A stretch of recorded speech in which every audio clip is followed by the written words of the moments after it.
బాలుడు నడవవలసిన త్రోవలు వానికి నేర్పుము, పెద్దవాడినప్పుడు దాని నుండి తొలగిపోడు. సామెతల గ్రంథము 22వ అధ్యాయము 6వ వచనంలో ఈ మాటలు ఈ విధంగా రాయబడ్డాయి. పిల్లలను ఏ విధంగా పెంచాలి?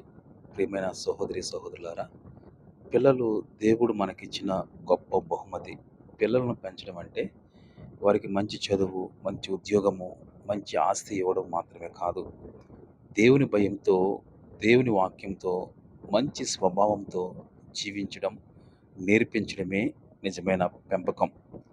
పిల్లలకు దేవుని మార్గాన్ని నేర్పించాలి. ద్వితీయోపదేశ కాండము 6వ అధ్యాయము 6, 7 వచనాల్లో దేవుని వాక్యాలను పిల్లలకు బోధించమని చెప్పబడింది. పిల్లలకు చిన్నప్పటి నుంచే ప్రార్థన నేర్పించండి, బైబిల్ చదవడం నేర్పించండి, చర్చికి వెళ్ళడం అలవాటు చేయండి. దేవుడు నిన్ను ప్రేమిస్తున్నాడు అనే విషయాన్ని వారి హృదయంలో నాటింప చేయనండి.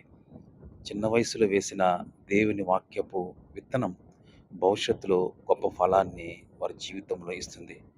మాటలతో మాత్రమే కాదు, మన జీవితం ద్వారా నేర్పించాలి. పిల్లలు మనకు చెప్పేది కంటే మనం చేసేదే ఎక్కువగా నేర్చుకుంటారు.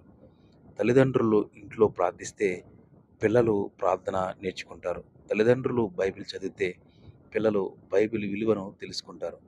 తల్లిదండ్రులు ఒకరినొకరు గౌరవించుకుంటే పిల్లలు గౌరవించుకోవడం కూడా నేర్చుకుంటారు. కాబట్టి పిల్లలను మార్చే ముందు మన జీవితాన్ని దేవుని ముందు సరిచేసుకోవాలి. ప్రేమతో పాటు క్రమశిక్షణ కూడా అవసరము. సామెతల గ్రంథము 29వ అధ్యాయము 17వ వచనము ఈ మాట చెప్తుంది. నీ కుమారుని శిక్షించుము. పిల్లలు తప్పు చేసినప్పుడు వారిని ద్వేషంతో కాదు, ప్రేమతో సరిదిద్దాలి. ప్రతి విషయానికి కొట్టడం కాదు, ప్రతి తప్పుని పట్టించుకోపోవడం కూడా కాదు.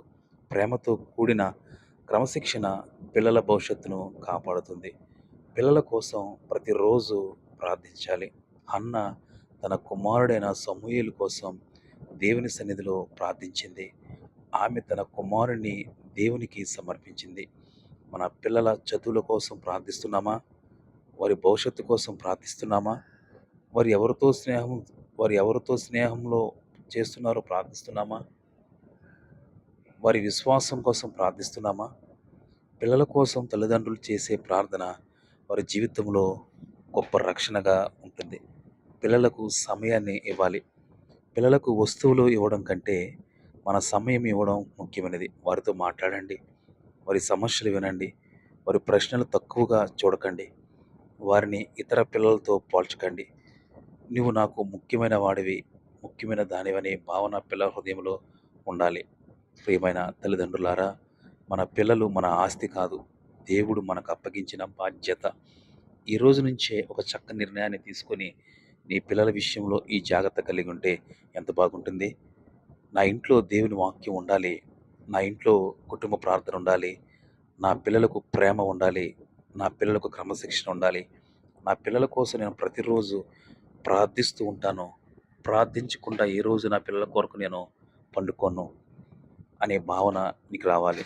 యెహోషువ గ్రంథము 24:15లో నేనును నా ఇంటి వారును యెహోవాను సేవించెదమనే వాక్యం రాయబడింది. మన పిల్లలు ఈ లోకంలో గొప్పవాళ్ళు కావడం మాత్రమే కాదు, దేవుని దృష్టిలో గొప్పవారిగా ఎదగాలి. తల్లిదండ్రులారా, మీ పిల్లలని ప్రపంచానికి సిద్ధం చేయడం మాత్రమే కాదు, దేవుని రాజ్యానికి సిద్ధం చేయండి. అప్పుడు మన పిల్లలు ద్వారా మన కుటుంబం మాత్రమే కాదు, అనేక తరతరాలు ఆశీర్వదించబడతాయి. దేవుడు అట్టి కృప, అట్టి ప్రార్థనాత్మ, అట్టి సిద్ధపాటును మన హృదయంలో దేవుడు అనుగ్రహించునుగాక. ఆమేన్.